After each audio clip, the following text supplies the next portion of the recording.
국정 개입 의혹 문건 유출을 수사하고 있는 검찰이 박관천 경정에게 비밀 회동의 정보를 준 제보자를 참고인 자격으로 불러 조사하고 있습니다. 네, 사건의 당사자인 정윤혜 씨는 모레 오전 검찰에 출석하는데요.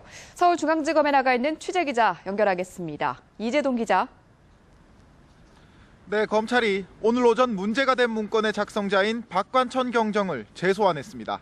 검찰은 또 박경정에게 청와대 10인의 회동서를 제보해준 국세청 고위간부 출신의 박모 씨도 참고인 신분으로 불러 이틀째 조사 중입니다. 그동안 정보 제공자를 찾는 데 주력한 검찰이 박경정의 통화 내역과 위치 추적 등을 통해 두 사람이 수시로 접촉한 정황을 확인한 겁니다. 검찰은 박 씨가 박경정에게 어떻게 정보를 얻어 전달했는지 등을 집중적으로 조사하고 있는데요. 박 씨가 제보 사실을 부인하고 있는 것으로 알려져 박경정과 제보자를 대질하는 방안도 검토하고 있습니다.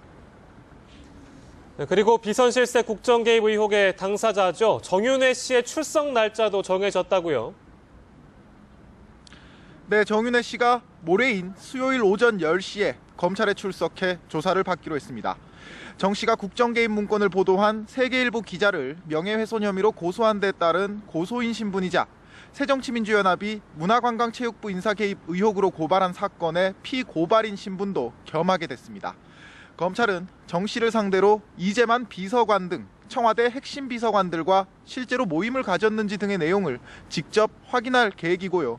조응천 전 비서관과의 대질 신문 가능성도 제기되고 있습니다.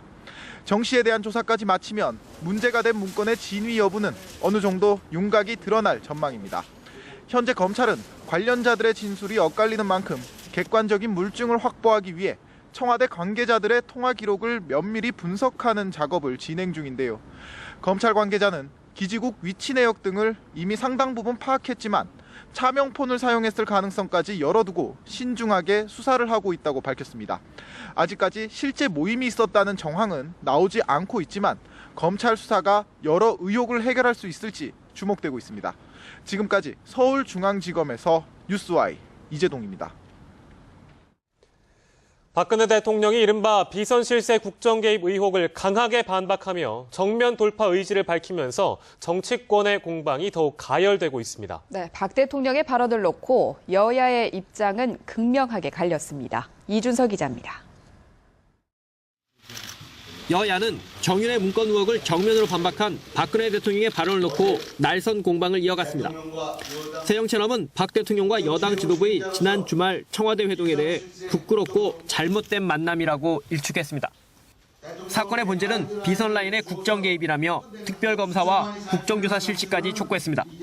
누가 봐도 찌라시가 아니라 대통령 기록물 또는 공공 기록물이 분명한 것을 두고 무슨 찌라시 타령이란 말입니까?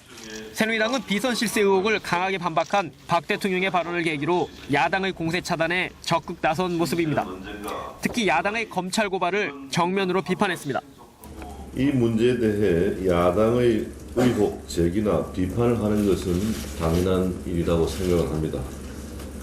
그러나 검찰 수사가 진행 중인 이 사건을 야당에서 검찰에 다시 또 고발하는 것은 이 일을 이용해서 여권을 뒤흔들려고 하는 의도로 볼 수밖에 없어서. 박 대통령의 발언 이후 여야의 설전은 한층 격해지면서 치열한 연말 정국을 예고하고 있습니다. 뉴스와이 이준서입니다. 정기국회 종료일이 하루 앞으로 다가온 가운데 여야는 오늘 국회 본회의를 열고 각종 민생 법안과 결의안 등을 처리할 계획이었지만 양측 간의 비선실세 공방이 격화되면서 본회의를 취소했습니다. 이에 따라 당초 오늘과 내일 이틀간 본회의를 열고 300여 건의 본회의 상임 및 계류 법안을 처리하겠다는 여권의 계획도 물리적으로 어려워졌습니다. 여야의 공방 속에 자칫 내일 본회의도 열리지 못하는 것 아니냐는 우려가 나오는 상황이고 열리더라도 공직자윤리법 개정안, 세무녀 3법 등 기존에 합의한 일부 민생법안만 처리될 가능성이 제기되고 있습니다.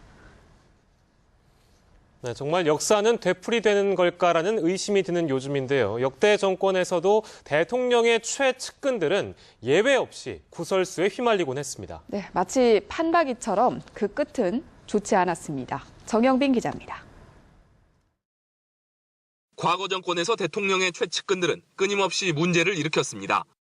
전두환 전 대통령 퇴임 이후인 1988년 형 기환 씨가 노량진 수산시장의 운영권을 빼앗은 혐의로 동생 경환 씨는 새마을운동본부 회장으로 공금 76억 원을 횡령한 혐의로 구속됐습니다. 노태우 정권 당시 육공 황태자로 불린 노 전 대통령의 처사촌 박철원 전 의원은 슬롯머신 업자에게 수억 원을 받은 혐의로 감옥에 가야 있습니다. 김영삼 정권 말기에는 소통령으로 불리던 차남 김현철 씨가 한보 수사 와중에 비리 혐의가 드러나 구속됐습니다. 정권 교체를 이뤄냈던 김대중 정권도 예외는 아니었습니다. 동교동계의 맏형 권노갑 전 의원, 한간에서 홍삼 트리오로 불린 대통령의 세 아들이 불법 정치자금 수수 등의 혐의에 휘말렸습니다. 노무현 정권 때는 봉화대군으로 불리던 친형 노건평 씨가 결국 구속됐고 좌이정, 우광재로 불린 안희정 충남지사와 이광재 전 강원지사가 불법 정치자금 수수 의혹으로 수감 생활을 했습니다. 이명박 정권 역시 측근 비리를 피해가지 못했습니다. 정권 창출의 1등 공신인 6인 회의의 핵심 멤버인 최시중 전 방통위원장은 파이시티 금품 수수 혐의로 구속됐습니다. 대통령 친형으로 만사 형통으로 통하던 이상득 전 의원은 저축은행 불법 자금 수수 혐의로, 왕차관 박영준 전 지식경제부 차관은 민간인 불법 사찰 혐의 등으로 처벌을 받았습니다. 뉴스와이 정영근입니다. 황교안 법무장관은 비선 실세 국정 개입 의혹 파문에 대한 검찰 수사와 관련해 이른바 정윤회 동양 문건의 성격에 대해 수사 대상으로 결론난 부분이 아니다라고 말했습니다. 황 장관은 국회 법제사법위에 출석해 새정치연합 우윤근 원내대표가 청와대 민정수석실이 생산해낸 공식 문서냐 아니면 지라시냐라고 묻자 이제 막 수사가 시작됐다면서 지금 말씀드리기 어렵다며 이같이 답변했습니다. 박근혜 대통령의 찌라시 발언이 사실상의 수사 가이드라인 제시가 아니냐는 질문에는 대통령님의 발언에 대해 제가 평가하는 건 적절치 않다. 제가 그 취지를 해석해서 말하긴 어렵다고 말했습니다.